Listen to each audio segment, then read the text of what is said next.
పాకిస్తాన్ తప్పు చేసింది. భారత్తో కయ్యానికి కాలు దువ్వి తన మరణ శాసనాన్ని తానే రాసుకుంది.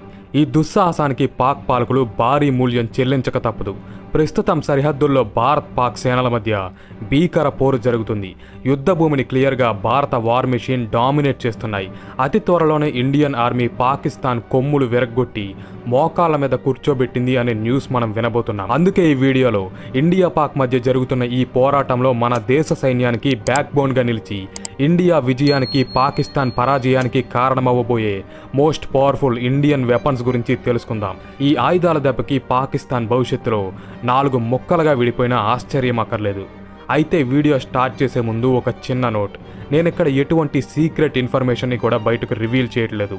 ఈ ఆయుధాలకు సంబంధించిన డీటెయిల్స్ అన్నీ కూడా మన ఇండియన్ ఆర్మీయే, ఇండియన్ గవర్నమెంటే పబ్లిక్గా ప్రజలకి అందుబాటులోకి ఉంచారు. ఎందుకంటే అప్పుడేగా దేశ ప్రజలకు కూడా ఇండియన్ ఆర్మీ యొక్క యుద్ధ సన్నద్ధత, శక్తి సామర్థ్యాలు అర్థమయ్యేది. Number 10 Pinaka rocket launcher. Pinaka యుద్ధ భూమిలో శత్రువులకి చావుని పరిచయం చేస్తుంది. దీనిని ఇండియన్ ఆర్మీ కోసం DRDO స్వదేశీగా డెవలప్ చేసింది. పినాకా తన రాకెట్స్తో 90 కిలోమీటర్ల దూరంలోని ఎనీ ల్యాండ్ టార్గెట్నైనా సరే చాలా ఈజీగా ధ్వంసం చేయగలదు. ఇది జస్ట్ 44 సెకండ్స్లోనే 72 రాకెట్స్ని లాంచ్ చేసే కేపబిలిటీని కలిగి ఉంది. అలాగే పినాకాలో ఉన్న మరో స్పెషాలిటీ ఏంటంటే ఇది సాధారణ శతఘ్నుల్లా కాకుండా షూట్ అండ్ స్కూట్ అనే పద్ధతిని ఫాలో అవుతుంది. అంటే ఒక చోట నుంచి రాకెట్స్ని ఫైర్ చేసి చాలా వేగంగా మరో ప్రాంతానికి వెళ్ళిపోగలదు. ఈ రకంగా పినాకా కురిపించే నిప్పుల వర్షానికి శత్రు సేనలో తీవ్ర గందరగోళం ఏర్పడి చల్లా చెదురైపోతారు. Number 9 T-90 Bhishma. యుద్ధంలో చావును సైతం భీష్ముడిలా ఎదిరించి పోరాడుతుందని ఇండియన్ ఆర్మీ ఈ ట్యాంక్కి ఆ పేరు పెట్టింది. 46 టన్నుల బరువుండే ఈ రాకాసి ట్యాంక్లో 125 mm మెయిన్ గన్ ఉంటుంది. దీని నుంచే శక్తివంతమైన షెల్స్ని ఫైర్ చేస్తుంది. ఈ ఫిరంగుల దాటికి ఎటువంటి పాకిస్తానీ యుద్ధ ట్యాంక్ అయినా సరే మట్టి కరవాల్సిందే. అలాగే T-90లో 1000 హార్స్ పవర్ ఉండే ఇంజన్, గన్నర్కి చీకట్లో దాడి చేసేందుకు అనుకూలించే థెర్మల్ సైట్ విజన్తో పాటు శత్రు ట్యాంకులు పేల్చే ఎక్స్ప్లోజివ్స్ని నిర్వీర్యం చేసే దృఢమైన ఆర్మర్ ఉంటాయి. వీటన్నింటి కలయికతో భీష్మ ట్యాంక్ యుద్ధరంగంలో ఒక తిరుగులేని శక్తిగా మారుతుంది. నెంబర్ 8 ఫాల్కన్ అవాక్స్. దీన్ని భారత్కు ఉన్న మరో నేత్రంగా చెప్పవచ్చు. అవాక్స్ అంటే airborne warning and control system. ఈ విమానం పైన 360 డిగ్రీస్ కవర్ చేసేలాగా అడ్వాన్స్ స్కాండర్ రేడార్ని అమరుస్తారు. ఈ రేడార్ సహాయంతో ఫాల్కన్ భారత్కు 500 కిలోమీటర్ల దూరంలో ట్రాక్ అయిన ఎటువంటి శత్రుదేశ విమానాన్నైనా, మిసైల్నైనా, నౌకనైనా సరే గుర్తించి వెంటనే త్రివిధ దళాలను అప్రమత్తం చేస్తుంది. ఈ రకంగా వాటిని డెస్ట్రాయ్ చేయడం అనేది ఆర్మీకి మరింత ఈజీ అవుతుంది. అలాగే దీనిలో ఉండే powerful jamming system enemy flight రేడార్స్ని పని చేయకుండా చేసి పట్టపగలే పాకిస్తానీ పైలట్స్ని గుడ్డోళ్లుగా మార్చేయగలదు. Number 7 unmanned aerial vehicles. భారత్ పాక్ మధ్య జరుగుతున్న ఈ యుద్ధాన్ని ఇప్పుడు డ్రోన్ వార్ఫేర్ శాసిస్తుంది.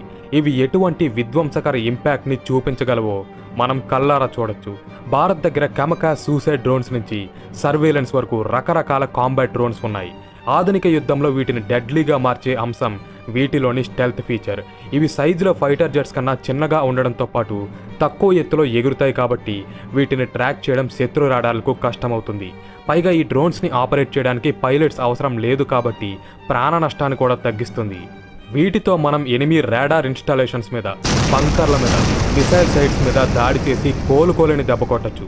అలాగే ఇవి ఆకాశంలో కొన్ని గంటల నుంచి రోజుల వరకు గస్తీ కాయగలవు కాబట్టి శత్రు సైన్యాల మీద నిరంతర నిఘా పెట్టచ్చు. భారత్ దగ్గర ప్రస్తుతం ప్రెడేటర్, స్కై స్ట్రైకర్, హరోప్ వంటి శక్తివంతమైన డ్రోన్స్ ఉన్నాయి. Number 6 ballistic missile defence system. Pakistan వాళ్ళు పదే పదే మా దగ్గర న్యూక్లియర్ వెపన్స్ ఉన్నాయి అని రంకెలు వేస్తారు కదా, ఆ ప్రగల్భాలకి మన ఇండియన్ కౌంటరే ఈ బ్యాలిస్టిక్ మిసైల్ డిఫెన్స్ సిస్టమ్. దీనినే షార్ట్ ఫామ్లో BMD అని పిలుస్తారు. ఎలాగంటే ఈ BMD సిస్టంలో అత్యంత శక్తివంతమైన పృథ్వీ, ఆకాష్, S-400, బరాక్ ఎటువంటి మిసైల్ వ్యవస్థల్ని మోహరిస్తారు. ఇవి ఇండియాకి 5000 కిలోమీటర్ల దూరం నుంచి ఫైర్ అయిన ఎటువంటి శత్రుదేశ మిసైల్నైనా సరే పిన్ పాయింట్ యాక్యురసీతో గుర్తించి గాల్లోనే పేల్చి పడేస్తాయి. న్యూక్లియర్ మిసైల్స్ని సైతం ఇవి ఇంటర్సెప్ట్ చేయగలవు. ఈ టైప్ టెక్నాలజీ పాకీజా దగ్గర కూడా లేదు. ఈ BMD ఒక రకంగా మొత్తం ఇండియాకే కనిపించని రక్షణ వలయంలా కాపు కాస్తూ ఉంటుంది. Number 5 air craft carriers. India దగ్గర ఇప్పుడు ఐఎన్ఎస్ విక్రాంత్ అండ్ విక్రమాదిత్య అని పిలువబడే 2 బాహుబలి యుద్ధ నౌకలు ఉన్నాయి. ఈ 2 చాలు పాకిస్తాన్ని దాని మోకాళ్ళ మీద కూర్చోబెట్టడానికి. వీటిలో ఒక్కొక్కటి 50,000 టన్నుల భారీ డిస్ప్లేస్మెంట్ని కలిగి ఉంటాయి. అలాగే 2 క్యారియర్స్ కలిపి 60 MiG-29 ఫైటర్ జెట్స్ని ఆపరేట్ చేయగలవు. ఇవి సముద్రంలో మినీ ఎయిర్ బేసెస్ లాగనమాట. వీటితో శత్రుదేశ నౌకల మీద, స్థావరాల మీద దాడులు చేయొచ్చు. అలాగే శత్రువు ఆర్థిక వ్యవస్థ స్తంభించిపోయేలాగా ఎకనామిక్ బ్లాకేడ్ కూడా చేయవచ్చు. అందుకే వీటిని బ్రదర్స్ ఆఫ్ డిస్ట్రక్షన్ అని పిలుస్తారు. ప్రస్తుతం ఐఎన్ఎస్ విక్రాంత్ కరాచీ పోర్ట్లో దీపావళి స్టార్ట్ చేసింది. Number 4 Dassault Rafale. రాఫేల్ అంటే ఫ్రెంచ్ భాషలో గాలి దుమారం అని అర్థం.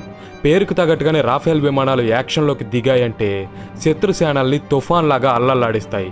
దీనికి ఎగ్జాంపులే భారత్ పాకిస్తాన్లోకి దూరి మరీ చేపట్టిన ఆపరేషన్ సింధూర్.